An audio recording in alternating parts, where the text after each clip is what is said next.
Assalamualaikum warahmatullahi wabarakatuh. Baiklah, kami dari kelompok 15 yang beranggotakan 3 orang yang terdiri dari Puja Rahma Arfi Effendi, lalu saya Nurul Faradita, dan yang terakhir Nur Aisyah Asba.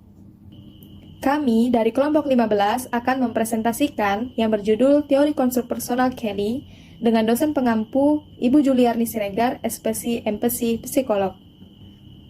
Baiklah, di sini saya akan menjelaskan teori Kelly. Nah, di sini siapa sih Kelly ini? Kelly bernama lengkap George Alexander Kelly yang lahir pada tanggal 28 April 1905 di sebuah pertanian dekat Perth, Kansas, Amerika. Kelly adalah anak satu-satunya dari Eveleda M. Kelly, seorang mantan guru, dan Theodore V. Kelly, seorang mantan pendeta. Kelly ini adalah seseorang yang memiliki banyak minat yang berbeda-beda dan pengalaman di berbagai bidang. Pada tahun 1931, Kelly berhasil meraih gelar PhD dari University of Iowa. Kemudian, dia menghabiskan waktunya selama 10 tahun bekerja di Fort Hays, Kansas State College. Setelah Perang Dunia Kedua, Kelly pun mulai mengajar di University of Maryland selama 1 tahun.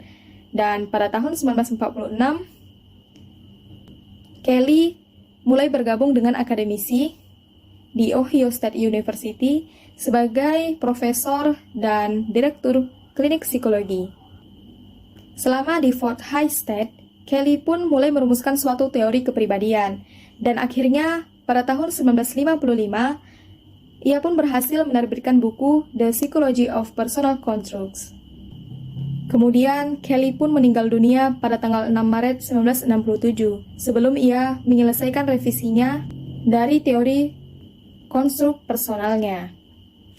Baiklah, selanjutnya itu posisi filosofis Kelly. Kelly menolak fenomenologi ekstrim yang menyatakan bahwa satu-satunya realita yang ada adalah yang dipersepsikan oleh manusia. Kelly percaya bahwa alam semesta itu nyata, akan tetapi orang yang berbeda akan melihatnya berbeda pula. Oleh karena itu, konstruk personal orang memegang kunci untuk memprediksikan perilaku manusia, yaitu pertama, manusia sebagai ilmuwan. Saat Anda memutuskan makanan apa yang akan Anda makan, Anda akan bertingkah laku hampir seperti ilmuwan. Seperti Anda akan mengajukan pertanyaan, merumuskan hipotesis, mengkaji hipotesis, mengambil kesimpulan, dan mencoba untuk memprediksikan kejadian di masa depan. Yang kedua, ilmuwan sebagai manusia. Pernyataan-pernyataan yang dibuat oleh ilmuwan harus dinilai dengan sikap skepsis yang sama dengan sikap kita dalam menilai perilaku apapun. Setiap observasi ilmiah dapat dilihat dari persepsi yang berbeda. Setiap teori dapat dibelokkan dan dilihat dari sudut pandang baru. Adapun yang ketiga yaitu alternativisme konstruktif. Manusia selalu punya cara alternatif dalam melihat sesuatu. Kelly berasumsi bahwa semua interpretasi kita di masa sekarang mengenai semesta itu dapat diganti atau direvisi. Ia menyebut asumsi ini sebagai alternatif konstruktif. Konstruk personal. Suatu konstruk personal adalah cara seseorang dalam melihat hal-hal atau manusia yang serupa, namun juga berbeda dari hal lain atau orang lain. Teori konstruk personal dinyatakan dalam asumsi dasar dan dielaborasikan oleh konsekuensi pendukung. Kelly mengklarifikasikan asumsi dasar ini dengan mendefinisikan istilah-istilah kunci di dalamnya. Pertama, istilah proses dari seseorang merujuk pada manusia yang hidup, berubah, dan bergerak. Kemudian, Kelly memilih istilah diarahkan melalui jalur-jalur untuk mengindikasikan bahwa manusia bergerak terarah melalui satu jaringan atau jalur. Akan tetapi jalur ini bersifat fleksibel dan dapat memfasilitasi pilihan tindakan manusia. Adapun istilah kunci lainnya adalah cara-cara mengantisipasi peristiwa yang mengindikasikan bahwa manusia mengarahkan tindakan mereka sesuai dengan prediksi mereka atas masa depan. Bukanlah masa lalu atau masa depan yang menentukan perilaku kita, melainkan pandangan kita di masa kini mengenai masa depan yang membentuk tindakan kita. Baiklah, adapun materi selanjutnya akan diteruskan oleh rekan kita Nur Aisyah Asba. Saya akan menjelaskan tentang materi selanjutnya. Konsekuensi pendukung. Satu persamaan di antara peristiwa. Konsekuensi konstruksi menyatakan bahwa seseorang mengantisipasi kejadian-kejadian di masa depan dengan memahami atau menafsirkan peristiwa sesuai dengan tema atau replikasi yang berulang. 2. Perbedaan di antara manusia. Setiap manusia memiliki pengalaman yang berbeda-beda, maka mereka menafsirkan peristiwa yang sama dengan cara yang berbeda. 3. Hubungan antara konstruk. Manusia cenderung mengatur konstruk personalnya berdasarkan hubungan hierarki di antara konstruk. Lalu, dikotomi konstruk. Sistem konstruk terdiri dari sejumlah konstruk dikotomis. Selain manusia sanggup melihat kemiripan di antara peristiwa, manusia juga sanggup mempertentangkan peristiwa-peristiwa itu dengan kubu sebaliknya. Pilihan antara dikotomi. Individu membuat pilihan berdasarkan bagaimana mereka mengantisipasi peristiwa dan pilihan di antara alternatif dikotomis. Jangkauan praktis. Suatu konstruk personal bersifat terbatas dan tidak relevan untuk segala sesuatu hingga hanya dapat digunakan untuk mengantisipasi peristiwa tertentu saja. Selanjutnya, pengalaman pembelajaran. Sistem konstruk manusia dengan merubah sebagai dari pengalaman manusia yang berubah. Lalu, adaptasi terhadap pengalaman. Manusia merevisi konstruk-konstruk mereka berkaitan derajat permeabilitas, dapat ditembus, dapat diterima elemen-elemen baru dari konstruk yang sudah ada. Konstruk yang tidak dapat dipadankan. Seseorang dapat secara sukses menggunakan beragam subsistem konstruktif yang secara deduktif tidak sepadan satu sama lain. Persamaan di antara manusia. 2 manusia tidak perlu mengalami kejadian yang sama atau mirip dalam proses mereka untuk menjadi serupa. Mereka hanya perlu memandang pengalaman dengan cara yang sama. Selanjutnya, proses sosial. Ketika manusia melihat sistem kepercayaan orang lain secara akurat, mereka dapat memainkan peranan dalam proses sosial yang mengikutsertakan orang lain tersebut. Peran merupakan pola perilaku yang dihasilkan dari pengalaman seseorang dari konstruk orang lain ketika mereka terlibat dalam kegiatan dengan orang lain tersebut. Selanjutnya, aplikasi teori konstruk personal. Yang pertama, perkembangan abnormal. Orang yang sehat secara biologis, psikologis melakukan validitas atas konstruk personalnya terhadap pengalaman dunia nyata. Orang yang sehat tidak hanya mengantisipasi kejadian, tetapi juga mampu membuat penyesuaian saat terjadi hal-hal yang di luar ekspektasi mereka. Orang-orang yang tidak sehat dengan keras kepala akan bertahan terhadap konstruk personalnya yang sudah kadaluarsa dan takut untuk melakukan validitas atas konstruk yang mungkin akan merusak pandangan mereka akan dunia. Konstruk personal orang yang tidak sehat sulit ditembus oleh pengalaman baru atau terlalu fleksibel hingga berperilaku tidak konsisten. Baiklah, materi selanjutnya yaitu elemen umum dalam gangguan manusia. Kelly menolak klasifikasi tradisional terhadap abnormalitas, dan ia juga menolak untuk menggunakan tabel DC4 karena dalam beberapa kasus yang ia tangani sering berakibat terjadinya kesalahan konstruk personal saat ia menggunakan tabel tersebut. Nah, terus gimana dong? Si Kelly ini misalnya mengklasifikasi gangguan. Jadi, Kelly itu mengidentifikasi ada 4 elemen umum dalam gangguan kebanyakan manusia. Yang pertama, ancaman. Kelly mengidentifikasi ancaman ini sebagai kesadaran atau perubahan komprehensif yang akan terjadi dalam struktur inti seseorang. Maksudnya gimana? Jadi, seseorang itu tuh dapat merasa terancam saat ia dihadapkan dengan orang tertentu atau kejadian tertentu. Contohnya nih, misalnya, saya mempunyai konstruk personal yang tidak bersahabat dengan dokter, sehingga saya menginterpretasikan bahwa dokter itu merupakan sosok yang sangat menyeramkan dan suka menyuntik. Jadi ketika saya dihadapkan dengan dokter tersebut, saya akan merasa terancam karena bisa saja suatu ketika atau tiba-tiba dokter itu akan menyuntik saya. Jadi gitu. Yang kedua, adanya ketakutan. Ketakutan itu menurut Kelly lebih spesifik dan bersifat insidental. Dan ketakutan ini hampir sama dengan ancaman, dan ketakutan ini juga kelanjutan dari ancaman. Contohnya gini, kan saya tadi mempunyai konstruk personal yang tidak bersahabat dengan dokter, yang dimana menurut saya dokter ini seseorang yang sangat menyeramkan gitu kan, yang suka menyuntik. Nah, ketika saya dipertemukan dengan dokter tersebut, saya akan merasa terancam. Jadi gitu. Nah, kemudian kalau ketika saya dihadapkan dengan jarum suntik, nah baru disinilah saya akan merasa ketakutan. Jadi ketakutan itu tuh kayak bersifat insidental dan bisa jadi itu tuh kelanjutan dari ancaman, kayak gitu. Yang ketiga, adanya kecemasan. Kelly mengidentifikasikan kecemasan ini sebagai kesadaran bahwa kejadian yang dihadapkan seseorang berada di luar jangkauan praktis dari sistem konstruk personal tersebut. Maksudnya apa? Jadi, manusia ini kan akan merasa cemas saat mengalami sesuatu kejadian yang baru. Contohnya nih, ada seseorang, misalnya namanya Dila. Ia merasa cemas saat melakukan peran utama dalam sebuah pertunjukan utama, karena si Dila ini belum pernah melakukannya.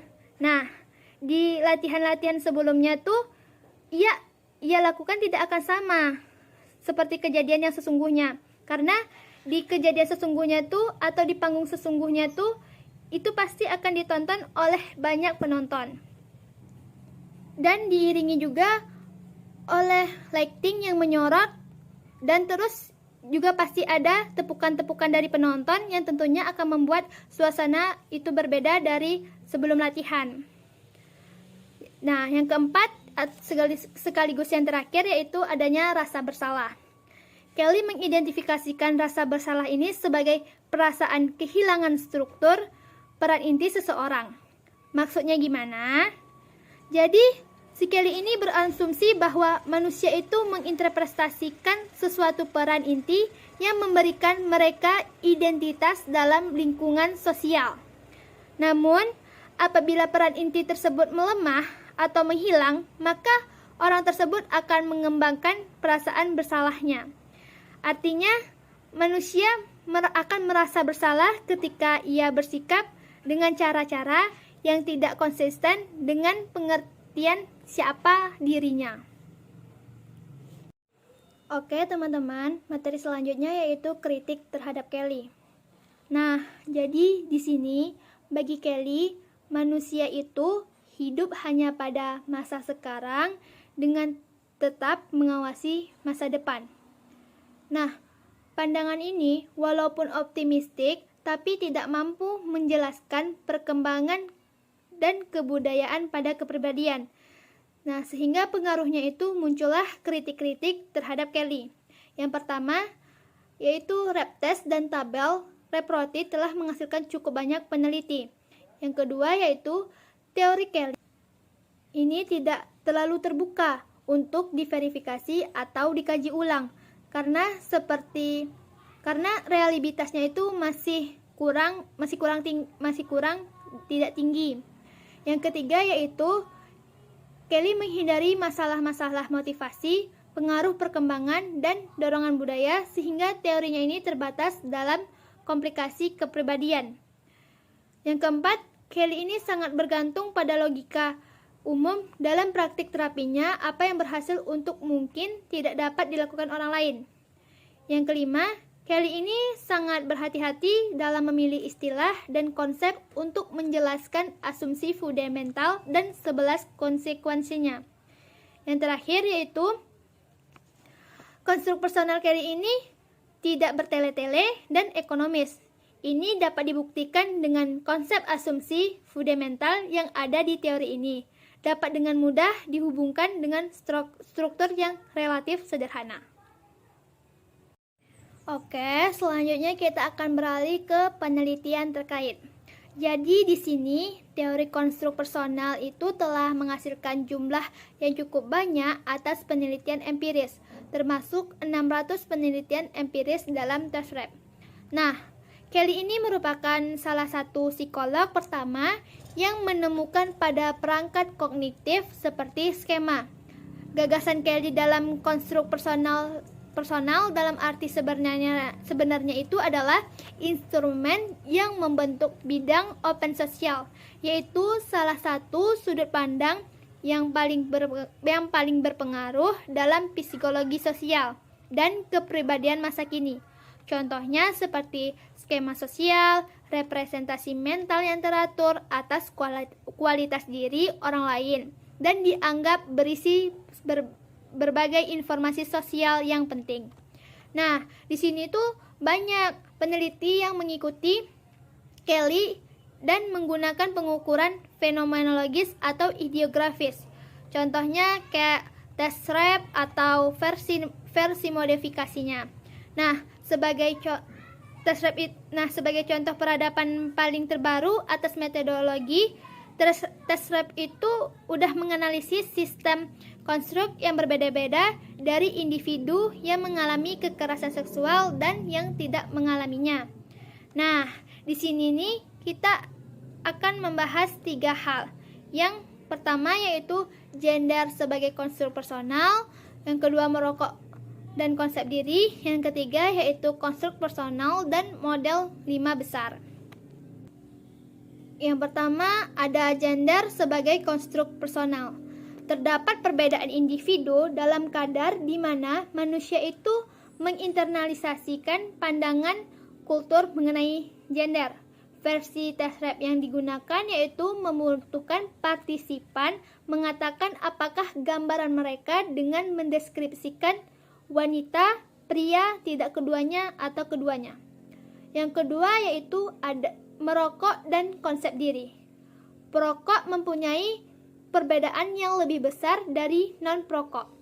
Penelitian melakukan asesmen mengenai pandangan partisipan terhadap kepribadian merokok dan merokok menggunakan Tasrep. Yang ketiga sekaligus yang terakhir ada konstruk personal dan model 5 besar. Jadi di Kelly ada namanya sifat 5 dasar, yaitu neuroticism, ekstraversi, keterbukaan, keramahan, dan kesadaran. Dan satunya lagi teori konstruk personal Kelly itu sendiri. Nah, kedua hal ini menerima perhatian cukup besar dalam penelitian kepribadian modern. Jadi, karena kedua pendekatan ini tuh cukup berbeda, dari sifat yang 5 dasar itu tuh dibuat dengan melebur ribuan cara untuk mendeskripsikan satu sama lain ke dalam daftar singkat yang menangkap tema-tema yang paling umum serta berusaha mendeskripsikan semua orang dalam kontinum yang sama. Nah, sedangkan kalau konstruk personal ini kita memakai tabel repertori Kelly di mana ini berkebalikan dengan metode 5 dasar. Karena di sini dengan label repertori ini berusaha menangkap keunikan di setiap orang. Nah, keunikan itu sulit ditangkap dalam metode 5 besar karena setiap orang dideskripsikan dalam hanya 5 dimensi. Tapi kalau tabel repertori itu penulis membuat kontinumnya sendiri untuk mendeskripsikan orang gitu. Contohnya seperti guru yang disukai, terus ibu yang percaya dengan Tuhan, kakak yang tidak percaya dengan Tuhan. Kayak apa ya, mereka tuh bikin ketentuan sendiri gitu untuk mendeskripsikan orang tersebut gitu. Adapun kesimpulan dari teori konstruk personal Kelly, kepribadian individu dibangun atas sistem konstruknya. Konstruk personal merupakan cara seseorang untuk menginterpretasikan dan menjelaskan dunia. Teori ini adalah mengenai konstruksi manusia terhadap peristiwa-peristiwa, yaitu pencarian kepribadian mereka ke dalam dunia mereka. Orang pada dasarnya berbeda dengan orang lainnya.